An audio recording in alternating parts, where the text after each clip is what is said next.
A lot of our success and fulfillment comes from our ability to move through our environments. To be clear, movement is essential. If you're looking to unlock your true strength and boost your fitness game, you've come to the right place. Today, I'm breaking down the 5 key movement patterns you need in your training regimen. These patterns are the foundation of almost every move you'll ever make. Master these, and you'll get stronger, more coordinated, and thus creating more opportunities to burn more calories. Ready? Let's dive in. First up, the squat, the movement of standing up and sitting down. Whether it's bodyweight, goblet or back squat, this move develops your body's alignment across the vertical axis.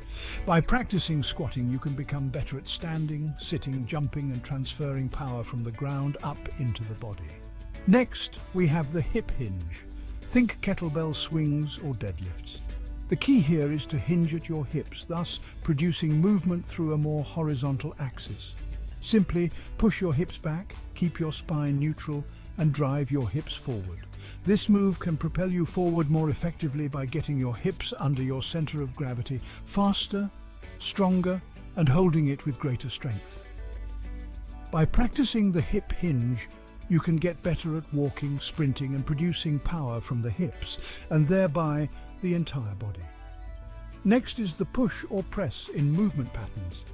It can be broken down into vertical, like an overhead press, horizontal like a push-up, or spiral like throwing a ball. Pressing helps transfer power from the body to the environment.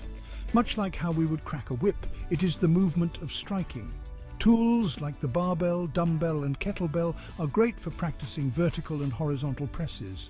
Clubs, maces and weighted bags or balls are great for practicing spiral presses. To practice pressing is to practice striking, which improves how we interact with our environment through our hands. Now let's talk about the pull. Another movement pattern that improves how we interact with our environment through our hands. However, rather than striking, it is through grabbing.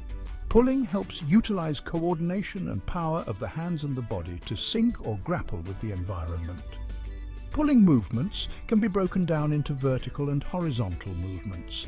There are some other variations like in arm wrestling, but we will focus on vertical and horizontal pulls. Pull-ups would be an example of a vertical pull, and rows would be an example of a horizontal pull. Pulls can help draw power from your hands into your legs and feet, which can help stabilize your position or posture. In contrast, pressing is where you would draw power from your legs into your hands, like in throwing a ball. Lastly, we have the carry.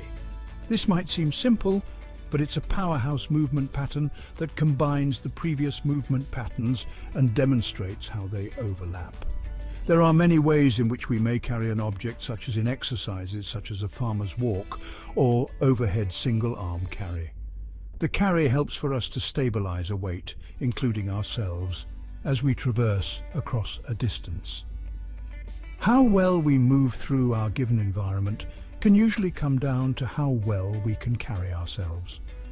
And by practicing carrying different objects or weights in different positions, can help us develop balance, posture, coordination and adaptation relative to differing environments. Now, how do you put this all together? One of the simplest ways is to do a circuit. Start with a squat like a goblet squat, move to a hip hinge like a kettlebell swing, then a press like an overhead press, next a pull like a row, and finish the circuit with a carry like single arm carries. Find a weight or intensity that you could do 10 repetitions of for the given exercise and practice that exercise at 5 repetitions. The goal is to practice, not burn out.